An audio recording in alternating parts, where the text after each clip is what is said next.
Hey y'all, Pepper Guy here. So today I am going to show you what I do with all these peppers. This is my first harvest, and today I'm going to make just a simple hot sauce that I make every year. It's really just a couple ingredients, just the peppers you want to use, and usually a white distilled vinegar, and maybe a few cloves of garlic, and that's it.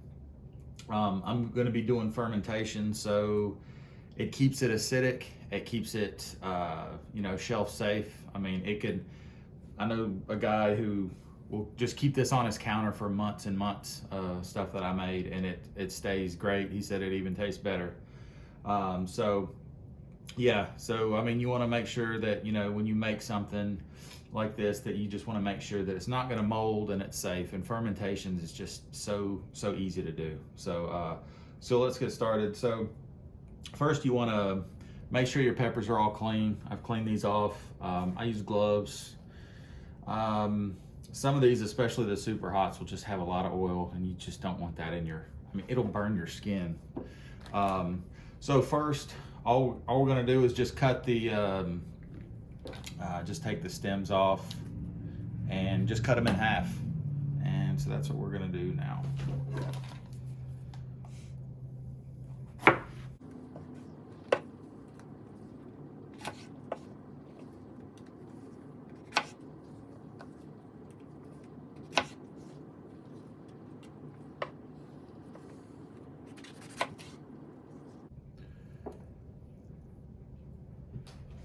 All right.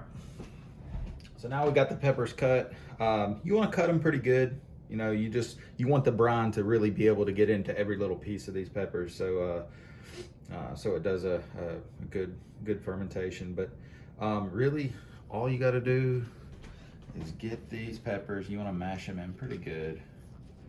So you can see I've got got a few piles here. I'm going to make quite a few jars, but I was just going to do this one for y'all so you can kind of see how it's done. These are mostly King Star Lemon Starburst. Love these, very good tasting pepper. And there's a few of the Jay's Peach. That's probably one of my favorites by far. But yeah, I wanted this one to be a nice yellow color. Kind of looks deceiving, like it's not hot, but it's going to be pretty warm. So just mash them in. That's good. Fill it to the top. Now we're going to make the brine. So the brine is just water and salt. I like to do a 2.5% salt to water. So really all you do, just get regular old tap water, and I like to measure. The easiest way to do is just measure the water. If say it's 100 grams, you would just use 2.5 grams of salt. It's that simple. So I'm gonna go ahead and get that. I'll be right back. All right. So I measured this out to be, it's 2,048 grams. So that'll be, 2.5%. Be about a little over 50. Maybe about 51 grams of salt is what we'll need.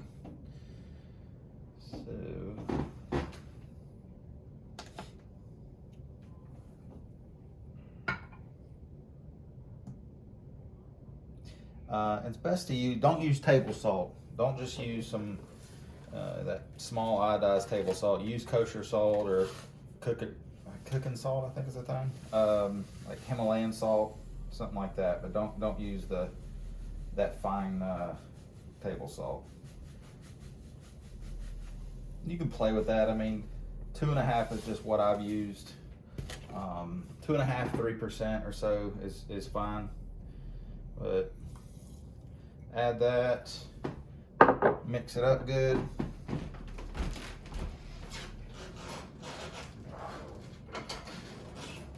And that's it. And that is your brine. Now I already measured this, that I know it will fill several of these jars. So just mix it up really nice.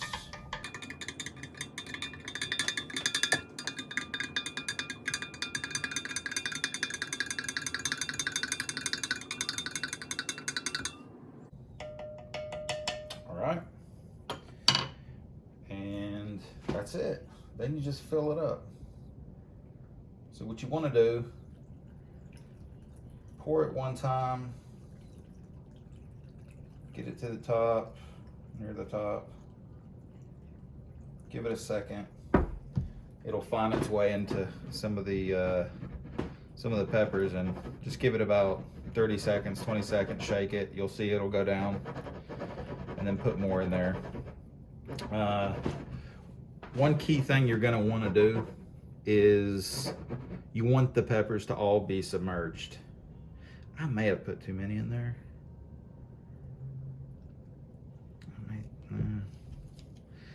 Maybe it's all right. And I may have to take a couple out or something. You don't want to overfill it.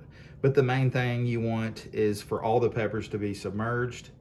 And a good way to do that, I've always used an onion. Just get an onion, slice it, and just kind of cap it and put it right in there, and then put the top over it. So I'm gonna go ahead and get an onion. I'll be right back. Okay, so I just cut an onion in half, took off a couple layers until it will fit.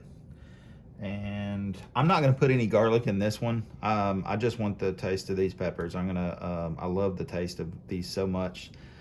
For this one, I'm just not gonna use garlic. So all you do, like I said, just peel off a few of these layers here. Let's see. So this one, when I put the top on it, the water's gonna spill out. You don't want the brine to spill out. So what I'll do is remove some of this. I'm gonna pour just a little bit of this brine out. And when you push that that onion down, the peppers will submerge, you see. And I can probably put a few more, but the main thing is, you don't want to use any kind of saran wrap or anything. I've seen all kinds of people do all kinds of different things like that. Just invest in some of these airlocks. They're cheap. I got them at Amazon for hardly anything. They didn't cost much. I'll link that in the description. But you don't really want to skimp out on this. It's so cheap. It's not going to cost you much. This just ensures that air gets out, air does not get in. Here's the kit. Comes with just a can or a lid with a hole in it, and this is just a little rubber seal. You just put that in. That's the air vents right here. That's where the air escapes.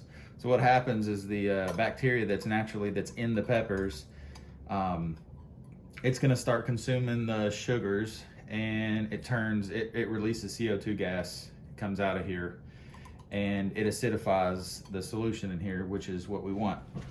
And so yeah, for that air to release, it's got to go out here. Let's see, this may be just right. And if you've got a nice air seal, which I think this is going to be perfect. But I can see the water, I can see the levels right up here at the top. So what's going to happen is, this is good to go. I let this sit for about a month. What's going to happen slowly is after a few days, you'll start seeing bubbles. You start seeing bubbles, it's working. You'll eventually smell the gases released, and it will be a spicy smell. Very normal. Let me see, let me pour a little bit in there. You want a little water in here, actually. This is what creates the airlock. Let's see. So now there's a complete airtight seal, and only bubbles can come out and release out the top. Little holes out the top. And that is really all there is to it. You let it go for about a month.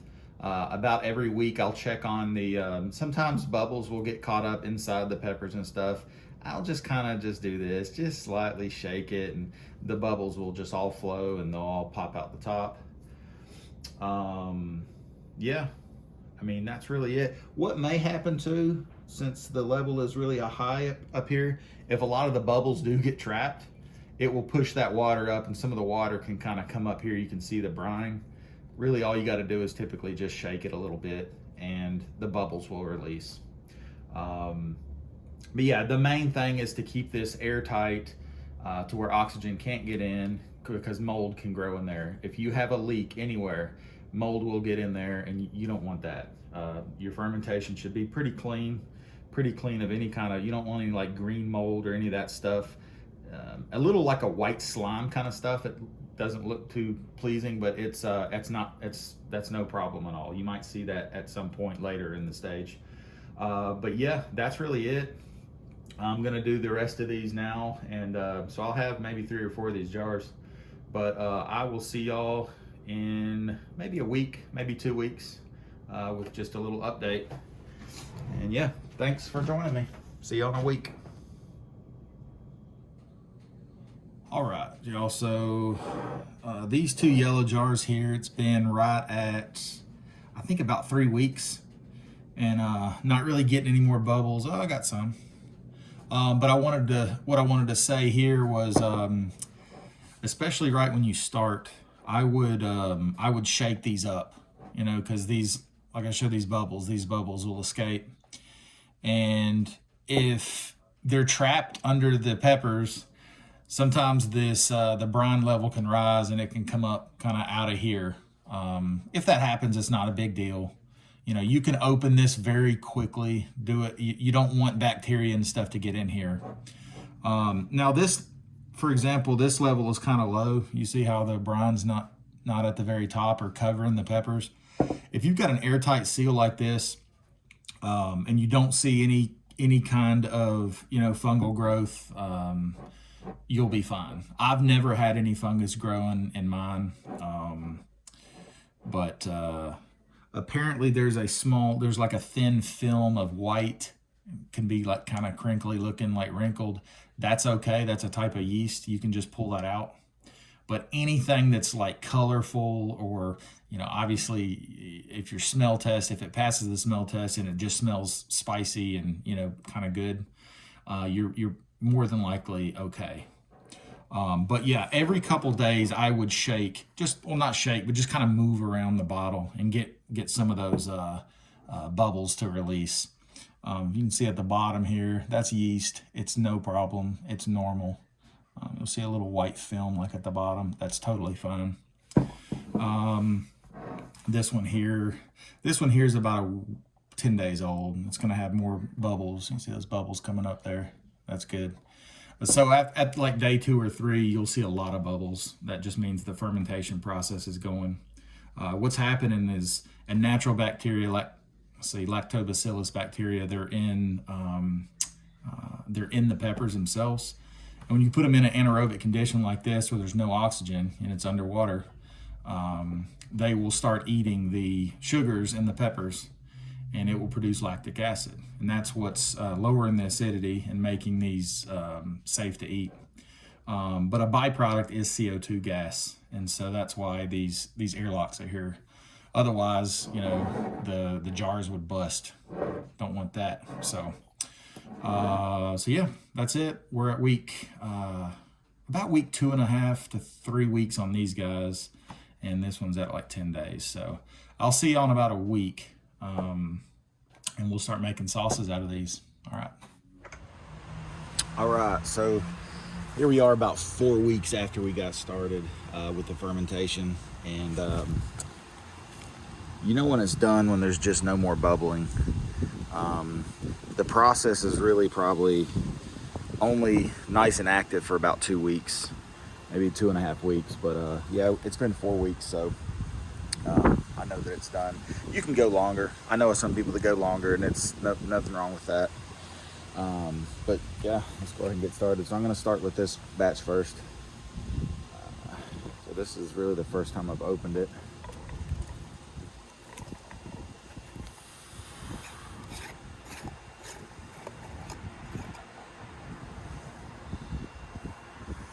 Ooh, yeah. Looks nice, smells good. Let's see. Yeah, no real nasty colors or anything. I'm gonna get some gloves here. I'll be right back. All right, so got some gloves. We'll just remove this onion.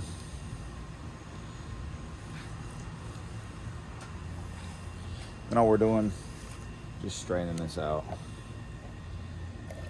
The brine, which by the way, don't throw this brine away. It can definitely be added. It can be added to your sauce. It's very good. Oops.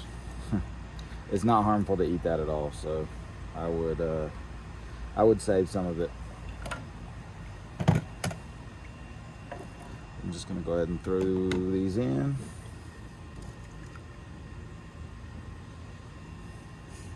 Yeah, you're just gonna have, it's just gonna be a strong smelling, you know, pepper smell. As long as it doesn't smell weird, moldy, you know, sour or anything, you're good to go. But if you get any green or pink mold, I just wouldn't mess with it. I would throw it out. So for this, I'm gonna pour a little bit in there. Just a little. No, hold up. Yeah. I'm gonna pour a little bit. All right. Now I'm gonna mix this for a little bit, and then we'll add our vinegar.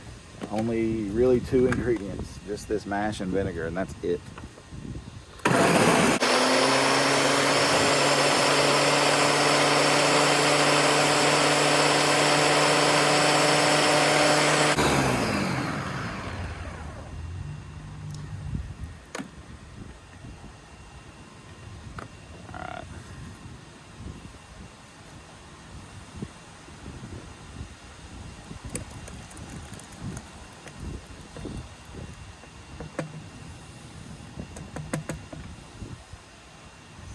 That smells amazing. It's like cream corn. And let's see. So all I like to do, a very easy recipe will be 1 part pepper mash and 1 part vinegar. Just eyeball it. It ain't that big a deal.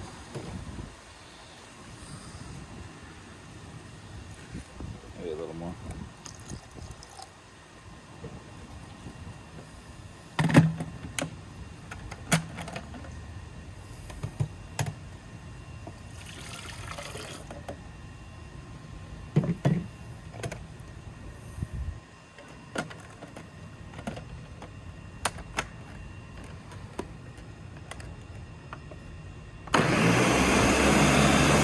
I like to mix it pretty good. I do like the chunks though. I don't really filter those out. It's just slightly got little chunks in it, and that's some of the best parts to me. So you can definitely filter those out if you want. Again, I don't. I like it all. So this is perfect and fermented. And I mean, this will keep for years, especially in the refrigerator. Now, if you keep it out of the refrigerator, I don't know, maybe a year. The acidity, it's really low pH. It's safe to eat. It's really shelf life safe for a while, but especially in the refrigerator, it will be good for years. That's good.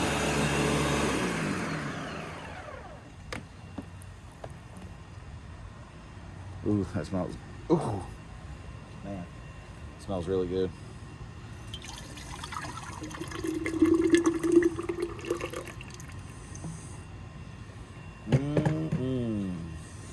Tell my wife it's orange juice. See what happens. She drinks it. Very good though. I mean, this is the most simple thing ever. That's kind of what I do it all for, is just making sauce. And really, in the pepper flakes are awesome too. I just made those recently. I'll share that here I'll share a link of that if you haven't seen it. Let's see. Nice, pretty color though.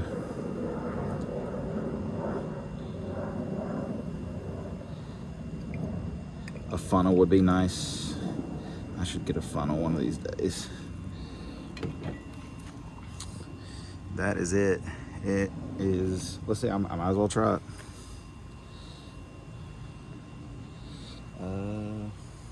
I should have got a spoon or something. I'll be right back. All right, let's see. It's a little liquidy. You can put a little less vinegar on it.